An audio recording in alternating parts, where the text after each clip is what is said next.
Us now is Arizona Democratic Congresswoman-elect for at least a few more hours, Adelita Grijalva. Great to have you back on the show. So you posted that you heard from Minority Leader Jeffries and from media reports that you would finally be sworn in. You didn't hear this from Speaker Johnson?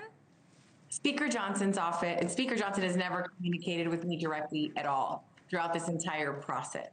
So it's been Leader Jeffries and Minority Whip Clark that have continued to keep me informed, and respectfully, just literally reporters asking what's happening. That's how I found out what's going on. So you're hoping this swearing in happens, but you haven't been told officially by the Speaker's office it's going to. No, but we did get confirmation from Minority Whip Clark, who sent out the agenda. It looks like they're asking everyone to be there at 4 o'clock, that I would be sworn in first and then able to vote right after that. You are driving to Phoenix from Tucson, where you live, to take a direct flight to D.C. because connecting flights, which you'd have to take from Tucson, are more likely to be canceled. Are you sure you can get to the Capitol? I hope so. I mean, I'm here in Phoenix now. I just went to a veterans event in Tolleson and have been in this area and stayed here through the day. I do believe that even if I can't make the direct flight that we're hoping for, there are a lot of other backup opportunities.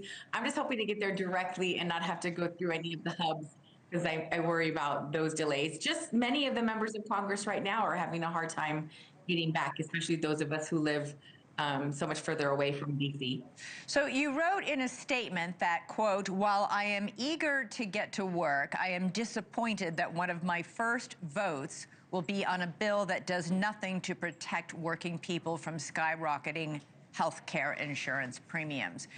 Do you think these Senate Democrats who broke with their own party to end the shutdown are making a mistake? So my problem fundamentally is the ACA has been around since 2010. Republicans have done nothing but criticize that entire system for 15 years. If they don't like it, come up with a solution. But for us to punt it to December, where half of the month, most of us are going to be on like a district, vacation period because of the holidays, why do we continue to have these little CRs? They're like little Band-Aids, as opposed to actually making a budget that is workable and allowing us to continue to work on the things we need to. This has been continuous with this administration. That yes vote by those 8 Democratic-aligned senators has ignited real fury in the Democratic base and among their own Democratic colleagues on Capitol Hill. Senator Edward Markey of Massachusetts said, "The American people want us to stop the heist, not drive the getaway car." Do you share that sentiment? I'm very frustrated. I have to be honest. What was approved does nothing to ensure that we're going to have affordable health care for anyone. The American people are left out of this. And even though Thune has made the commitment in the Senate that there's going to be a vote, Speaker Johnson has sidestepped and danced around that question every time he's been asked. But there are many Republican members of Congress who also think these subsidies are astronomically high. I mean, without these subsidies, that the cost of health care for the Obama ACA is astronomically high. Among them, Marjorie Taylor Greene, who has been saying repeatedly and publicly, we have got to do something to extend these subsidies. Might you have enough Republican support, do you think, or win more as more and more people open their bill for their insurance premiums and see that they're doubling or even tripling? Might they be calling their congressmen and urging their Republican congressmen to support extending the subsidies? But this is not a secret. It was in that horrible bill that they all voted for.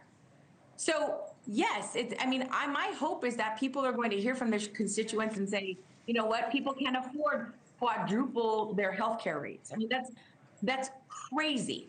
Minimally, the ACA subsidy should be extended until Republicans can come up with a better solution. While you were on the show last week, you said that it was possible that Speaker Johnson was delaying swearing you in because you plan to vote yes on ordering the DOJ to release the Epstein files. Your vote would be the final vote needed to get that bill over the line. When are you planning to cast that vote? As soon as possible. I'm going to sign that discharge petition as soon as possible. And I do believe that did play a role. You do believe it played a role? Oh, absolutely. Why?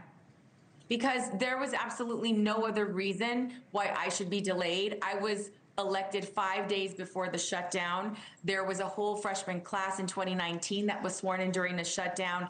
All of the excuses that Speaker Johnson has thrown out there have been debunked by things that he's even done. So there is no other legitimate reason for the delay in my swearing in. It had nothing to do with the shutdown, nothing to do with what's happening in the Senate. Those two things are not connected. Thank you for watching. Subscribe below and download our NewsNation app right now on your phone, and you will get fact-based, unbiased news for all Americans.